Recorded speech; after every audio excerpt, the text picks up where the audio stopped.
सभी दर्शकों को डॉक्टर राजेंद्र माथुर का प्यार भरा नमस्कार। आज की इस चर्चा में आप सभी का स्वागत है और चर्चा का विषय है how to have a healthy and happy life after kidney transplant.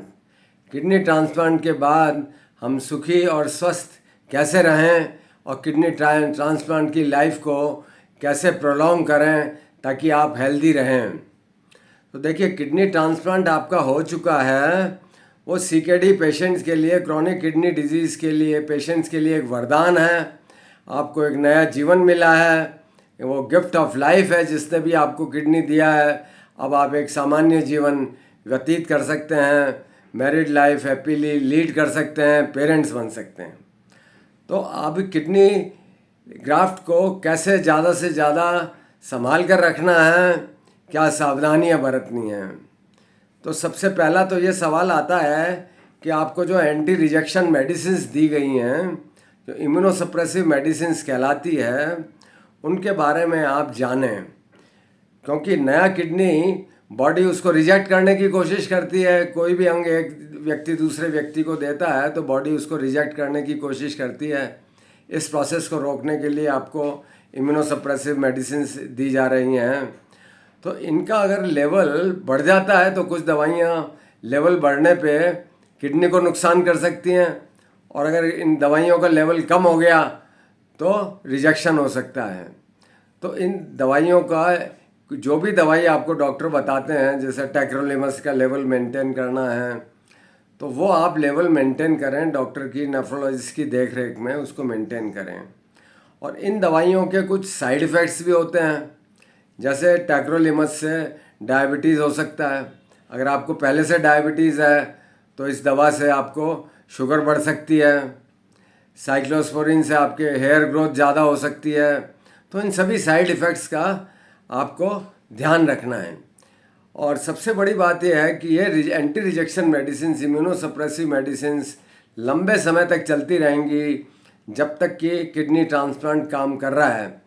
यदि आपने इनकी अपनी मर्जी से इन दवाइयों को घटा दिया, बढ़ा दिया या बंद कर दी, कुछ सालों बाद आपके रिश्तेदार और दोस्त लोग कह सकते हैं साहब कि अब तो बंद करके देख ले कब तक दवा खाएगा, सब कुछ ठीक चल रहा है, आपने कुछ दिन बंद कर दी, तो आप वापस डायलिसिस पे आ जाएंगे, तो किडनी रिजेक्ट हो जाएगा।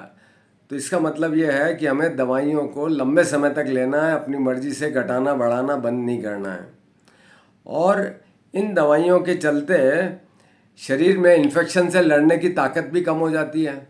इसका मतलब यह है कि जो नॉर्मल आदमी को आम तौर पे जो खांसी जुकाम बुखार हो गया वो थोड़े दिन में ठीक हो गया अपने आप, लेकिन आपको क्योंकि एंटी रिजेक्शन मेडिसिन चल रही है तो इन दवाइयों के चलते आपकी बॉडी की फाइटिंग पावर कम हो गई है, तो आपको मामूली इन्फेक्शन भी ज़्यादा हो सकता है।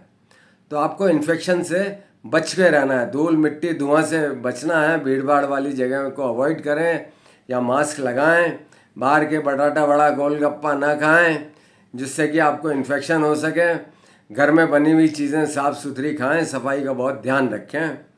और जो बाकी जो दवाइयाँ आपकी हैं उनका भी आप ध्यान रखें। ब्लड प्रेशर कंट्रोल में रखें, 130/80 से कम होना चाहिए। तो बीपी की दवाई हम बराबर रखें। यदि आपका ब्लड शुगर हाई है तो ब्लड शुगर को कंट्रोल में रखें। आपकी इंसुलिन चल रही है, दवाई चल रही है, वो सब आप डॉक्टर के देख रेख में अपना कंट्रोल रखें। वेट कंट्रोल रखें। अगर आपका वज़न अधिक है तो एक ही किडनी पे लोड ज़्यादा पड़ेगा, तो आप वेट को कंट्रोल में रखें। और वेट कंट्रोल करने के लिए आपको हमने पहले जैसे चर्चा की है, लाइफ स्टाइल मॉडिफिकेशंस करने हैं, हेल्दी डाइट लेनी है, आपको नमक कम लेना है, फाइबर ज़्यादा लेने हैं, तो आपको पत्ते वाली सब्जी सलाद खाने हैं। और डॉक्टर से पूछ लें कि आप फल खा सकते हैं नहीं खा सकते हैं। आपका अगर किडनी फंक्शन ठीक चल रहा है, पोटेशियम ठीक चल रहा है, तो आप फल खा सकते हैं। स्पेशल नमक कोई काम में ना लें जब तक कि डॉक्टर से पूछे भी ना। जो स्पेशल नमक लो सोडियम सॉल्ट आता है, पड़ोसी ने बता दिया कि अब ये ब्लड प्रेशर के लिए बहुत अच्छा है, उसमें पोटेशियम क्लोराइड अधिक मात्रा में होता है, तो कोई भी स्पेशल लो सोडियम सॉल्ट लेने से पहले आप अपने डॉक्टर से राय ले लें कि आपके लिए ठीक है या नहीं है। स्मोकिंग टोबैको आप बिल्कुल बंद करें। ये हो सकता है ट्रांसप्लांट से पहले आपने बंद कर दिया, लेकिन अगर आप अभी भी थोड़ी मात्रा में लेते हैं तो आप उसको बंद करें, पैसिव स्मोकिंग भी अवॉइड करें और अपने नंबर्स को जानें। Know your numbers. आपका हीमोग्लोबिन कितना है, आपका फास्टिंग ब्लड शुगर कितना है, आपका हीमोग्लोबिन A1C कितना है, अगर आपको डायबिटीज़ है तो लास्ट 3 मंथ्स में कितना अच्छा कंट्रोल चल रहा है। और सीरम क्रेटिनिन को जानें जो कि आपके ग्राफ्ट की फंक्शनल कैपेसिटी को बताता है। सीरम क्रेटिनिन क्या है, जो आप दवा का लेवल करते हैं, टैक्रोलिमस लेवल, टैक लेवल, उसके बारे में आप जानें। डॉक्टर से पूछें कि कितना रखना है और आपका अभी लेवल कितना है। तो जो इम्यूनोसप्रेसिव मेडिसिन्स हैं वो 1 साल के बाद काफ़ी कम मात्रा में हो जाती हैं, टैक लेवल भी कम हो जाता है। तो आप इन अपनी सारी दवाइयों के बारे में जानें, कौन सी दवा किस काम की है, अपने नंबर्स को जानें, क्रेटिनिन के बारे में जानें और टैक लेवल के बारे में जानें। और अगर कोई भी आपको सिम्टम्स ऐसे होते हैं कि आपको यूरिन में तकलीफ़ है या जलन हो रही है और बुखार आ रहा है, हेडेक है और यूरिन में ब्लड आ रहा है, यूरिन की मात्रा कम हो गई है, पाँव में स्वेलिंग है, तो आप फ़ौरन डॉक्टर से कांटेक्ट करें। या कोई नया या असामान्य लक्षण जो आपको पहले कभी नहीं हुआ, कहीं अचानक पेन हो रहा है, कहीं रैशेज़ हो रही हैं, तो आप डॉक्टर से कांटेक्ट करें। और बीपी अगर आपका अनकंट्रोल जा रहा है, शुगर अनकंट्रोल जा रही है, वज़न आपका बढ़ रहा है या वज़न कम हो रहा है, तो आप फ़ौरन डॉक्टर से कांटेक्ट करें, रेगुलर आप चेकअप कराएं, तो ये आपका किडनी अधिक समय तक काम करेगा। अब एक सवाल ये आता है कि डॉक्टर ये एवी फिस्चुला जो बना था डायलिसिस के लिए, अब डायलिसिस तो हो नहीं रहा, डायलिसिस से तो आप बाहर आ गए किडनी ट्रांसप्लांट के बाद, तो उसका क्या करें।